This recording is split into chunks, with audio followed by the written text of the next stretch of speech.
नमस्कार, मैं हूँ अमित द्विवेदी। आप देख रहे हैं नवप्रवाह लाइव। आज जिस विषय पर बात करेंगे वो बड़ा ज्वलंत मुद्दा है, क्योंकि चुनाव 5 राज्यों का हो चुका है, जिसमें से 4 का परिणाम आ गया है और आप जब तक वीडियो देखेंगे तब तक 5वें राज्य का भी परिणाम आ चुका होगा।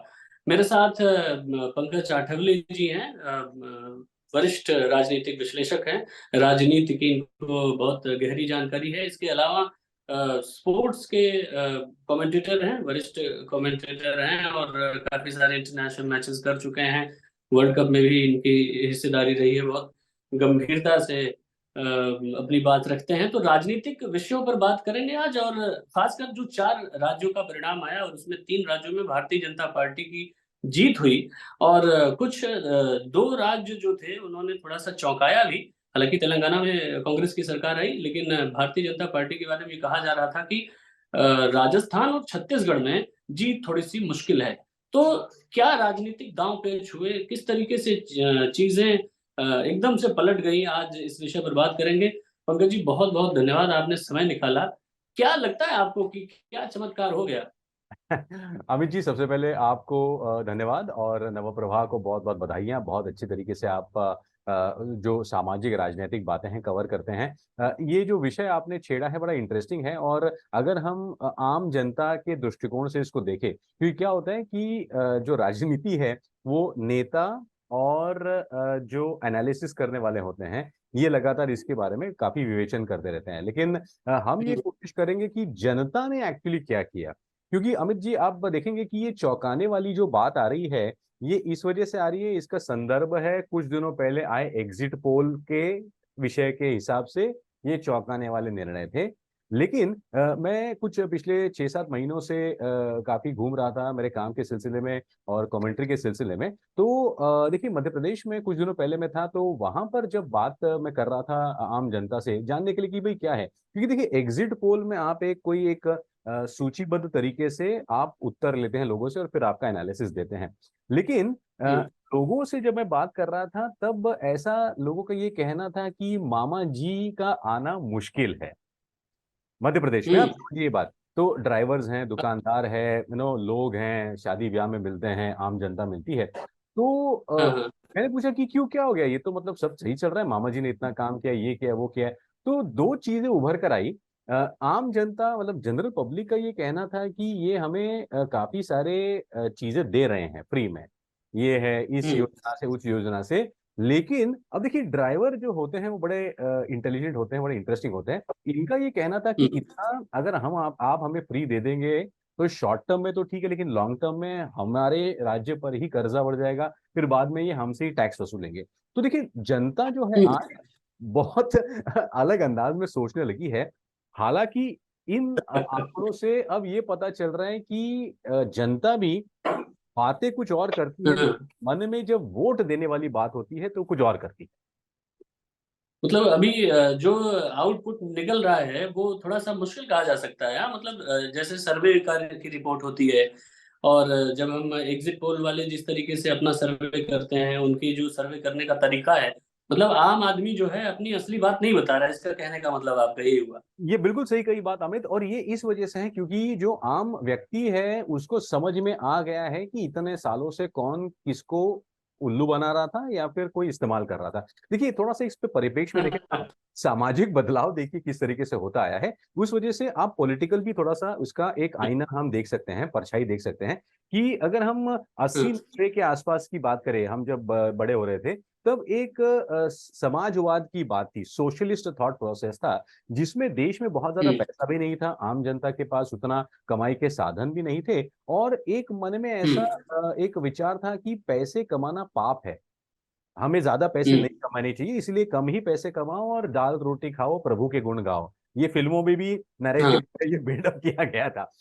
1991 के बाद जब देश की इकोनॉमी खुली है, अब पिछले 20 सालों में अगर हम देखें तो लोगों के पास अब धन आ चुका है, संपत्ति आ चुकी है और खर्चा करने की प्रवृत्ति है।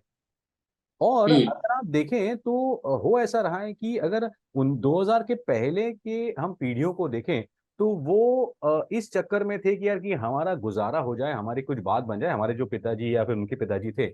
अब आज की जो जनरेशन है, देखिए अब जो फिलहाल का वोटर कौन है, वोटर जो है ये आपके 30 से लेकर 40-50 साल का जो वोटर है ये कमा रहा है, कमा रही है, और उनको पता है क्या करना है। मोदी जी जिस तरीके से ब्रांड बना रहे हैं, देश का फर्क पड़ रहा है, सब कुछ हो रहा है, तो इनका हम्म। वोटिंग पैटर्न अलग होता है। साथ ही में अगर देखें जो 18 से लेकर 25 वाला जो एज ग्रुप है, वो भी अब हम्म। देखिए इस पीढ़ी में हमें तो मिला है सब कुछ, अब हम आगे बढ़ना चाहते हैं। तो ये जो रेवड़ी बांटने वाली बात या फिर डिवाइड करने वाली बात है, ये यंग जनरेशन कहती है कि ये सब फालतू फालतू बात छोड़ो, बात करो बिजनेस की, बात हम्म। करो आगे बढ़ने की। इस वजह से देखें तो काफी फर्क पड़ा है वोटिंग पैटर्न्स में। और एक और बात यहाँ पर जोड़ना चाहूंगा कि पहले हम्म। क्या होता था कि जो रूरल एरिया है, जो बी या सी टियर सिटीज होती थी, इनमें वोटिंग परसेंटेज हाँ। नहीं होता था। आप अगर पिछले 2000 के पहले के जो चुनाव देखें तो लगभग 52-53% आपका वोटिंग हुआ हाँ, करता। बिल्कुल। अब ये हो रहा है कि 70% की बात पहुंच गई है। तो हम्म। ज्यादा से ज्यादा लोग अपना मत व्यक्त कर रहे हैं, और इसीलिए भाजपा ने जिस प्रोएक्टिव अंदाज में इन इलेक्शंस की जो तैयारियां की है, आपको इन 3 राज्यों में क्लियर कट रिजल्ट देखने को मिलता है। अच्छा, ये मध्य प्रदेश की आपने बात की। मध्य प्रदेश में आप कई लोगों से आपने इंटरेक्शन किया। महादेव ऐप वाला जो मामला छत्तीसगढ़ का था, उस समय उसमें वो बड़ा रोचक था। लोगों को लगा था कि महादेव ऐप का जो मामला है वो खेल खेल बिगाड़ देगा। मेरी कुछ वरिष्ठ पत्रकारों से बात हुई थी अभी 15 दिन पहले।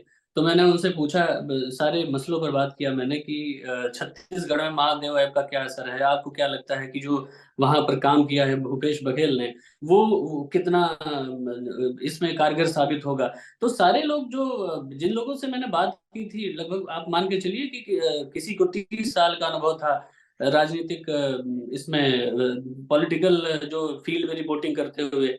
लोग बहुत अच्छे अच्छे विश्लेषकों से मैंने बात की। लेकिन ये बड़ा चौंकाने वाला मामला था कि छत्तीसगढ़ में जो लोग अज्यूम कर रहे थे कि पूर्ण बहुमत से सरकार कांग्रेस की बन जाएगी, वो पूरी तरीके से धराशायी होगी। मतलब दो राज्यों का अगर हम अनुपात देखें, अगर रेशियो हम देखें, तो हमको ये समझ में आता है कि जो हमने सोचा था छत्तीसगढ़ के लिए वो एकदम उलट हो गया उसके। तो क्या आपको लगता है, मतलब भूपेश बघेल के बारे में तो लोग ये भी कहते थे कि भाई भूपेश बघेल ने काम बहुत बढ़िया किया है। कांग्रेस छत्तीसगढ़ का मॉडल दिखाती थी, जैसे भारतीय जनता पार्टी गुजरात का मॉडल पिछले 5 साल 10 साल पहले दिखाती थी। तो जी, ये जो छत्तीसगढ़ का कांग्रेस मॉडल था, ये हो क्या गया इसको अचानक से? अमित जी, बड़ी रोचक बात है। और इसमें शायद एक दो चीजें हैं। सबसे पहले महादेव ऐप की जो आपने बात की, देखिए इसका, देखिए हम्म। ऐसे 50 कांड पूरे देश भर में होते रहते हैं, कोई बहुत बड़ी बात नहीं है। दिक्कत ये थी कि जब से ये महादेव ऐप की बातें मैं पढ़ रहा था और थोड़ा सा इसके ऊपर एनालिसिस कर रहा था, ये मीडिया की तरफ से थोड़ा सा ऐसा दिखाया जा रहा था कि भिलाई का एक बहुत ही छोटे कस्बे का एक लड़का देखो कितना आगे बढ़ गया, जबकि ये एक इलीगल बात थी। तो हम्म। जो नरेटिव सेट किया जा रहा था, that was I think which was slightly problematic, because ये तो गलत किया है तो गलत किया है, वो छोटे शहर वाला हो बड़े शहर वाला हो, कोई फर्क नहीं पड़ता। बिल्कुल। दूसरी बात हम्म। यह है कि Bhupesh Baghel is a very good chief minister but in the wrong party. I अच्छा। Would clearly say that. देखिए भूपेश बघेल अगर भाजपा में होते तो छत्तीसगढ़ का विकास डबल इंजन में हो जाता। वो गलत पार्टी में है, और इस वजह से हुआ क्या कि मजबूरी में कांग्रेस की जिस तरीके की रणनीति रही है, उन्होंने भूपेश बघेल को काम कम करने दिया और एंटी मोदी बातें करने में ज्यादा उलझा कर रखा। इसीलिए ये हम्म। जबरदस्त उलटफेर हुआ है, क्योंकि भूपेश बघेल जी ने काफी अच्छा काम किया है। अगर हम देखें छत्तीसगढ़ में जिस तरीके की योजनाएं मध्य प्रदेश में लागू है, वैसे ही छत्तीसगढ़ में भी लागू है।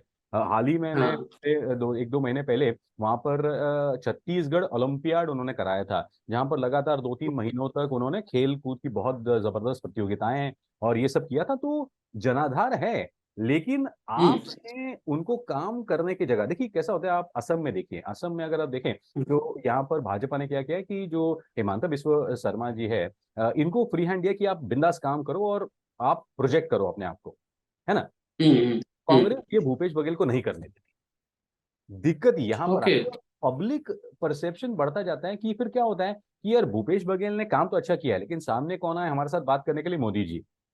तो पूरा हम्म। का पूरा जो है आपका वो बदल जाता है। तो महादेव ऐप थोड़ा बहुत उसमें परसेंटेज यहाँ वहाँ हो सकता है, but Bhupesh Baghel is a good chief minister in the wrong party. और उनको अपने आप के अपने काम को प्रोजेक्ट नहीं करने देना, ये कांग्रेस की सबसे बड़ी दिक्कत रही है। तो क्या मतलब आपको क्या लगता है कि राजनीतिक दबाव क्या बहुत ज्यादा बढ़ गया, पॉलिटिकल प्रेशर? क्योंकि ये जब ऑल इंडिया कांग्रेस कमेटी की कोर मीटिंग थी, जब अभी पिछले वर्षों में, तो वो भी मैंने देखा कि पूरी की पूरी जो पूरे देश के जो कांग्रेसी थे वो सारे लोग छत्तीसगढ़ में चले गए। तो क्या ये चीजें प्रभावित करती हैं? मतलब आपको क्या लगता है कि किसी भी स्टेट के चीफ मिनिस्टर के लिए ये डिस्टरबेंस हो सकती है, इस तरह की चीजें? बिल्कुल होती है। आप देखिए, फिर एक बार मैं योगी जी का एग्जांपल लेता हूँ। योगी जी जब काम करते हैं तो क्या भाजपा के दूसरे जो अधिकारी है, पदाधिकारी है, वो थोड़ी इंटरफेयर करते हैं? क्योंकि भाजपा को हम्म। एक अच्छा टेम्पलेट और मॉडल मिल गया है कि डबल इंजन है तो जो दूसरा इंजन है उसको अपना काम करने दो। लेकिन हम्म। कांग्रेस अभी भी वो 50 साल पहले के लेगेसी में फंसी हुई है। देखिए, सबसे इंपॉर्टेंट हम्म। बात है कि जिस तरीके से भारतीय समाज बदल रहा है, उस तरीके से हम्म। भाजपा ने अपने पॉलिटिकल सॉफ्टवेयर को अपग्रेड किया है। बाकी पार्टियां नहीं कर पा रही है, और ये क्षेत्रीय पार्टियों की भी सबसे बड़ी दिक्कत है। आप समाजवादी पार्टी की बात हम्म। करें, बसपा की बात करें, यहाँ पर उद्धव ठाकरे की शिवसेना की बात करें, वहां पर तेलंगाना में बीआरएस की बात करें, they have not been able to upgrade themselves समाज के हिसाब से, बदलते समय के हिसाब से, और भूपेश हम्म। बघेल इसका शिकार बन गए।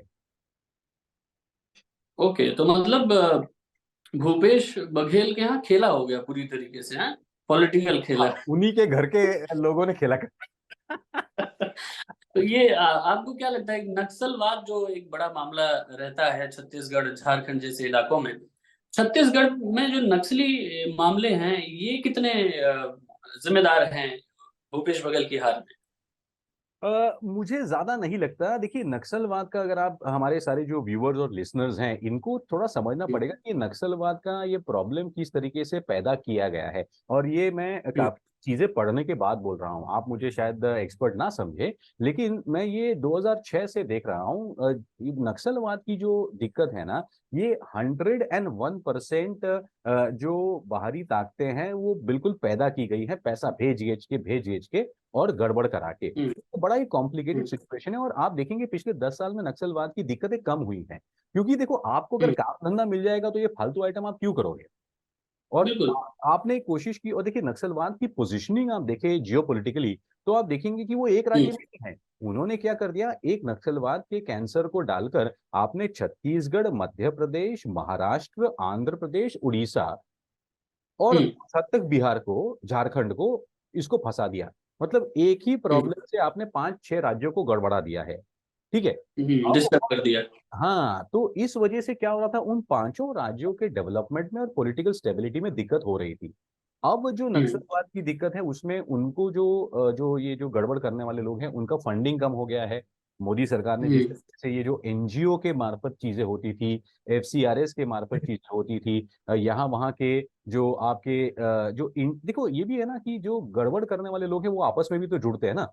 फिर हथियारों का हम्म। मामला हो, नार्को टेररिज्म हो, इस पर धीरे धीरे हम्म। करके जो नकेल कसी है, तो बड़ा एक ये प्रॉब्लम है। और देखिए, कुछ जेन्युइन प्रॉब्लम हो सकते हैं, देखो वो भी हमारे नागरिक है, हम भी नागरिक हैं, तो हमें भी सोचना पड़ेगा, ऐसी कोई बात नहीं है। लेकिन हम्म। ये जो सारी चीजें, और एक बहुत बड़ी बात मोदी सरकार ने पिछले 10 साल में ये की है कि इन नक्सलवादियों को, जो ऑन ग्राउंड काम कर रहे हैं, उनको ये जो यूनिवर्सिटीज में बैठे लोगों की तरफ से जो सपोर्ट मिल रहा था, उसको कम कर दिया है। हम्म। और ये मैंने खुद ओके। पर्सनली देखा है, किस नैरेटिव बिल्ड करके उनको हेल्प की जाती है, उनको सपोर्ट किया जाता है, ये खुद मैंने देखा है। और खुद इसके ऊपर हमने काम भी किया है। तो इसीलिए ये सारी चीजें हटाने की वजह से अब नक्सलवाद एक माइनर प्रॉब्लम है जो कुछ सालों में शायद निपट जाएगा। तो बहुत ज्यादा उसमें शायद छत्तीसगढ़ में इतना असर शायद इस हार में हम शायद नक्सलवाद के होने न होने का नहीं कह सकते। ओके, तो राजस्थान में क्या आपको लगता है? राजस्थान में हालांकि अभी तो बहुत सारी चीजें उत्तर प्रदेश मुख्यमंत्री को लेकर भी चल रहा है। कुछ नाम ऐसे हैं, दिया कुमारी का, जो राजकुमारी है, राजघराने से हैं। वसुंधरा राजे का नाम आपको पता ही है, वसुंधरा राजे। और दूसरा एक राजस्थान में अलवर के पास एक इलाका है तिजारा। जी। तिजारा विधानसभा क्षेत्र है जहाँ से बाबा बालक नाथ ने चुनाव लड़ा। ये उसी पंथ के हैं, मठ के, जिस मठ के महंत रहे महंत योगी आदित्यनाथ, जो उत्तर प्रदेश के मुख्यमंत्री हैं। तो अभी ये बड़ा मतलब बड़ा मजेदार मामला चल रहा है कि मुख्यमंत्री बनेगा कौन। आपको क्या लगता है कि क्या होने वाला है? क्योंकि अशोक गहलोत और राहुल गांधी के जो दावे थे, और राजस्थान में जो राहुल गांधी ने कहा कि मोदी का मतलब है पनौती, तो ये क्या लगता है आपको, आजकल से ट्रेंड भी चल रहा है कि राहुल गांधी ही पनौती है हैशटैग के साथ में, तो ट्रेंड मौका मिल गया भारतीय जनता पार्टी के आईटी सेल को। तो क्या लगता है आपको, मतलब किसके हाथ में कमान सौंपेगी भारतीय जनता पार्टी आपको, ये मतलब इस पूरे हाँ, मामले में आपको क्या लगता है कि क्या होना चाहिए भारतीय जनता पार्टी का? मुझे लगता है अमित, ये बहुत इंटरेस्टिंग सवाल है। भारतीय जनता पार्टी बहुत ही एक अच्छा इंटरेस्टिंग निर्णय ले सकती है। सबसे पहले देखिए, ये मुझे लगता है कि जिस तरीके से दिग्विजय सिंह और अशोक गहलोत के जनरेशन का अंत हो गया है, इसके ऊपर मोहर लगा दी है जनता ने। अब ठीक है, जाइए। कांग्रेस ने सबसे बड़ी गलती कर दी वहां पर। कुछ सालों पहले अगर वो सचिन पायलट को बना देते, गहलोत साहब कहते कि मैं वरिष्ठ हो गया हूं, अब मैं एडवाइजर बनूंगा, सचिन पायलट को आने दो, it would have saved there government in Rajasthan. लेकिन उन्होंने वो नहीं हम्म। किया। दूसरी बात ये भी थी कि हम्म। शायद वो थोड़ा सा ओवर कॉन्फिडेंट हो गए कि ये तो अपने आप हो जाएगा, बिग डील, क्या प्रॉब्लम, कोई इशू नहीं है। ये प्रॉब्लम था। हम्म। और तीसरी बात ये भी है कि तमिलनाडु जैसा राजस्थान में भी रहा है कि एक ही पक्ष की सरकार आल्टी पाल्टी से आती रहती है। तो ये, हाँ, बार बार एकदम। हाँ, तो ये है। एक। और जी, तो चूंकि वसुंधरा, और दूसरी बात क्या है कि देखिए, भारतीय जनता पार्टी 2014 से बहुत जल्दी प्रोएक्टिवली एक्शन ले रही है। देखिए, राजस्थान में भी वसुंधरा जी कोई और होंगे तो उनके बीच में भी वो तो रस्साकसी तो चलनी है। देखिए, पॉलिटिक्स है तो वो चलना ही चलना हम्म। है। आप ये भी देखेंगे हम्म। किस तरीके से राज्यवर्धन राठौड़ को, उनको पहले एमपी बनाया, फिर बाद में धीरे धीरे करके स्टेट में लाया गया है, और अब उनको एमएलए बनाकर, तो वो भी एक ऑप्शन हो सकता है। लेकिन हम्म। मुझे ऐसा लग रहा है कि देखो, कुछ कहा नहीं जा सकता। आखिरकार भारतीय जनता पार्टी की कार्यकारी जो समिति है वो निर्णय करेगी। महंत जी को लाकर एक जबरदस्त गेम खेला जा सकता है। आप हम्म। योगी जी का मॉडल जो है वो यहाँ पर भी लाया जा सकता है। ये एक बहुत बड़ी संभावना है। साथ ही में हम्म। एक ये भी हो सकता है कि दिया कुमारी जी, या फिर अब वसुंधरा जी को कह रही है, वसुंधरा जी भी बन सकती हैं अब फिलहाल के लिए, क्योंकि महिलाओं के प्रति जो एक जबरदस्त काम किया जा रहा है इस सरकार की तरफ से, ये फिर कहा जा सकता है कि देखिए, हमने महिला बिल पास किया और हमने राजस्थान में फिर एक बार महिला मुख्यमंत्री लाकर खड़ी कर दी। तो ये एक बड़ा जबरदस्त निर्णय होगा। ये विन विन सिचुएशन है। महंत जी भी आएंगे तो भी हम्म। फायदा है, और वसुंधरा जी आएंगे तो भी फायदा है। तो ये बहुत जबरदस्त पॉलिटिकल गेम कर दिया है, और इसका कोई तोड़ नहीं मिल रहा है। और सबसे इंपॉर्टेंट प्रॉब्लम कांग्रेस और बाकी पार्टियों की, खासकर कांग्रेस की, कि उनके जो कंटेंट राइटर है, इन लोग को समझना चाहिए कि आप मोदी जी को गाली आप नहीं दे सकते। वो हाँ, के ऊपर उल्टा ही पड़ने वाला है। क्योंकि बिल्कुल सही बात है। देखो, एक एक सिंपल, आप कभी भी आम जनता के बीच में जाकर बात करोगे, तो सपोज आप एंटी बीजेपी हो, चलो मैं एंटी बीजेपी हूँ फॉर एग्जाम्पल, लेकिन अब मोदी हम्म। जी ने अपनी जो एक अपना व्यक्तित्व और अपनी पोजीशन ऐसी बना ली है कि किसी नॉन बीजेपी कार्यकर्ता को भी लगता है कि यार ये गलत है, यार ऐसे आदमी को थोड़ी कोई गाली देगा। तो बिल्कुल। आप हाँ। अपने ही लोगों को मोदी जी को गालियां देकर उकसा रहे कि जाओ उनकी तरफ जाओ। हम्म। और महिलाएं देखिए, और हर धर्म की महिलाएं, खासकर जिस तरीके से महिलाओं को एकजुट किया है वोटर्स के रूप में, वो जो 52% से 72% जाने वाली बात है ना, इनमें महिलाओं का बहुत बड़ा हाथ है। ये हमें समझना होगा। आने वाले हम्म। सालों में महिलाएं ही, चाहे वो मुख्यमंत्री प्रधानमंत्री महिला ना भी बने, किंग मेकर महिलाएं हैं इस देश की। ये भाजपा ने समझ लिया है। एक बड़ा मामला आपने जो ये कमेंट वाली बात की, 2014 में मणिशंकर अय्यर, फिर उसके बाद दिग्विजय सिंह, और फिर बहुत अलग अलग तरह के नेता, जो बुजुर्ग नेता थे, वो कुछ न कुछ कमेंट कर देते थे, चाहे वो लोकसभा का चुनाव हो चाहे विधानसभा का चुनाव हो। तो ये बात सामने आती थी कि जितने वरिष्ठ नेता है, ये नेता हैं कांग्रेस के, इनको ये समझ में नहीं आता है कि टिप्पणी कैसी करनी चाहिए। लेकिन इस बार तो पूरी तरीके से टिप्पणी फ्रंट फुट पे आके राहुल गांधी ने ही की, जो लीड कर रहे थे कांग्रेस को। तो ये तो मतलब एक तरह से सारे लोगों को साइड में करके खुद ही पूरी कमान उठा लेगी, लो भैया अब एकदम से अलग सिस्टम लेके चलेंगे हम। तो प्रियंका जी ने भी कुछ कम नहीं किया, और प्रियंका जी और राहुल जी को समझना चाहिए कि आपको अपग्रेड करना है। वो आपकी पुरानी स्टाइल की पॉलिटिक्स अब नहीं चलेगी। आप गाली गलौज हम्म। करके मार्केट में नहीं चल सकते। समाज बदल चुका है। भले समाज बिल्कुल। जो है वो एंटरटेनमेंट में गाली गलौज अलग अलग प्रोग्राम में समझ लेगा, लेकिन पॉलिटिक्स में अब नहीं चलता। आप गाली गलौज नहीं कर सकते, क्योंकि देखिए, सेफ्टी। जी, जी, सेफ्टी और सिक्योरिटी को लेकर जब बात बात करिएगा, रोका मैंने आपको। सेफ्टी और सिक्योरिटी को लेकर जो मामला चला, जैसे कन्हैया लाल की जो हत्या हुई राजस्थान में, उसको भारतीय जनता पार्टी ने फ्रंट पे रखा। पहले दिन मोदी जी की जब रैली थी, तो उन्होंने साफ साफ कहा कि भाई यहाँ पे राजस्थान में सबसे बड़ी समस्या ये है कि आपके लोग ही सुरक्षित नहीं है। दिन में खुलेआम लोग आते हैं और किसी एक व्यक्ति का गला रेत कर चले जाते हैं, और उसमें जिस तरीके की ढील देखी गई वो तो सब किसी से नहीं छुपी हुई है। तो ये आपको क्या लगता है कि राजस्थान में सिक्योरिटी का जो इशू ये सब सामने आया कि इस तरह की घटनाएं हो रही हैं खुलेआम, और कोई व्यक्ति जो इस तरह की घटना अंजाम दे रहा है वो वीडियो बनाकर सोशल मीडिया पर डाल रहा है, ये एक खुली चुनौती होती है राज्य सरकार की शासन व्यवस्था पर। क्योंकि आप अगर आपका पुलिस महकमा स्ट्रांग नहीं होगा तो कोई किसी का भी मन बढ़ जाएगा। और इस तरह की जो हरकतें की गई राजस्थान में, आपको क्या लगता है कि ये एक तरह से गहलोत सरकार का नुकसान जो सबसे ज्यादा हुआ राजस्थान में, उसकी एक वजह ये भी है? बिल्कुल अमित, और ये क्यों ना हो, देखिए दो चीजें हैं। लॉ एंड ऑर्डर प्रॉब्लम में हमें समझना है कि किसी एक धर्म या विशेष लोग तरीके के लोग चोर नहीं होते, सारे के सारे लोग जो समाज है, समाज में अच्छे और बुरे व्यक्ति होते हैं।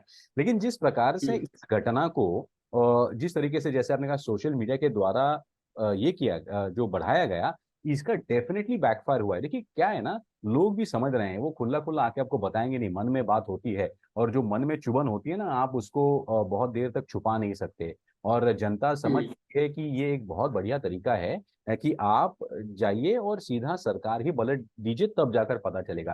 देखिए ये ना थोड़ा सा एक कुछ 75 70 100 सालों का एक नैरेटिव हमारे साथ बनाया गया है कि आप ब्राह्मण हैं, मैं ब्राह्मण हूँ, वो नॉन ब्राह्मण है, वो हिंदू है, वो मुस्लिम है, तो ये लोगों को कुछ फर्क नहीं पड़ता, बिकॉज हम सारे एक हैं, इसमें कोई दो राय नहीं है। हम्म। और क्या होता है बिल्कुल। कि जब हम मांसाहार की बात करते हैं, तो भारत में मेजॉरिटी मुसलमान जो हमारे भाई बहन हैं वो शाकाहारी है।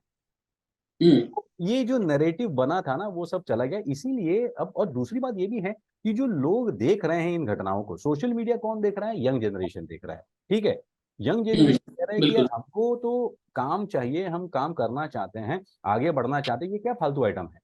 और अगर ऐसा हुआ हम्म। तो तो क्योंकि अच्छा, जो ये जो घटना है ना, आप इसको तीन विशेष वर्ग के लोगों के साथ जोड़िएगा, कि जो हमारे जो सीनियर सिटीजन्स है, उन्होंने जब ये सोशल मीडिया पर बात देखी होगी तो उनकी क्या सोच होगी, बिकॉज वो उस जनरेशन से आते हैं जिन्होंने जब उन्होंने दंगे देखे थे, धार्मिक दंगे देखे थे, हम्म। वो वाले जनरेशन है।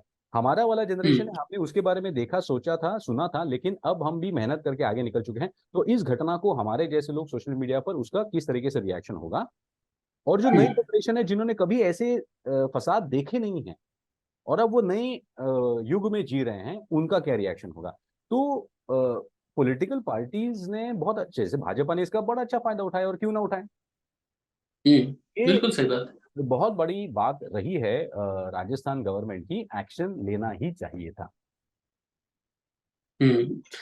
तो आज इस बड़े ही गंभीर मुद्दे पर हमने बहुत लाइटली बात की, और बहुत ही अच्छे पॉइंट्स, ऐसे अच्छे विषय पर आपने अच्छे बिंदु आपने सुझाए, बताए हमारे दर्शकों को। बहुत बहुत शुक्रिया, आपने हमें ज्वाइन किया। और आगे भी हम नवप्रवाह जियो पॉलिटिक्स में इस तरह की राजनीतिक और विषम परिस्थितियों में जिस तरीके की चीजें होती हैं भारत देश में और वैश्विक परिदृश्य में, उस पर हम बातचीत करते रहेंगे। बहुत बहुत शुक्रिया पंकज आपका हमें ज्वाइन करने के लिए।